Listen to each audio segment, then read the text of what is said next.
So while we are quarantined during this pandemic and you are not an essential worker, you are either working from home or you may not be working at all, which means you are still at home. And what I've decided to do is still pack my lunch just as though I was going to work so that I can still keep my portions intact.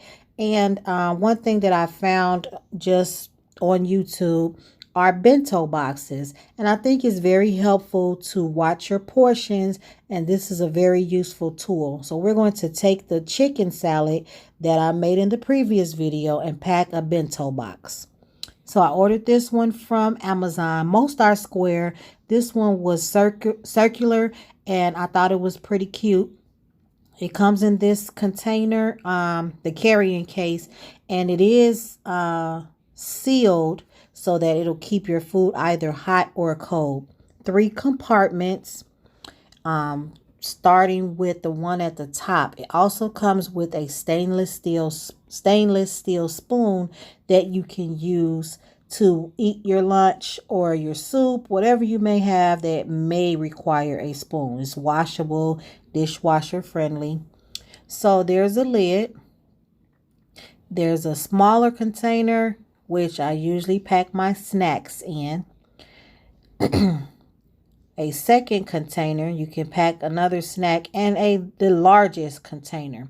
We're going to take the chicken salad that we made earlier and pack it in the largest container at the bottom. And this is a good portion size that you should be eating for lunch. So you're just going to pack that. A lot of times we overeat, which is the problem. By the time our mind is telling us that our stomach is full, we are over full. So that is the chicken salad that I packed in the container. The chicken salad that I made earlier usually is 2 servings, which I put 1 serving in there.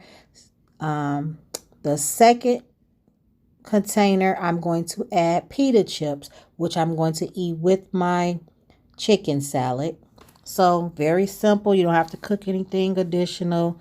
So I have pita chips and chicken salad for lunch today. And I'm going to be doing this daily, just a few things, menu items that I'm sure you're aware of that you may not have thought about. And then for my snack, I just, cut up 1 apple. And I'm going to put that in the top container. And if you need if you make a salad, you need salad dressing, you can utilize those containers. Then I'm going to seal everything up. Everything seals very well. I haven't had a problem with anything, wilting or tasting stale or anything like that. And you can pack it the previous night. I'm packing mine the same day, just when I get up in the morning a little earlier. Pack your spoon back up. Pack your container. Put it in the refrigerator. And like I was saying, it is insulated. Seal it up, and in the refrigerator it goes. Thanks so much for watching this video in its entirety. Head over to my website, RSVP with Lori. Check out graphic tees that I have available for you. That's RSVP with Lori. Thanks for watching. Be sure to subscribe and click the notification bell so that you'll be notified when I upload new videos. Thanks.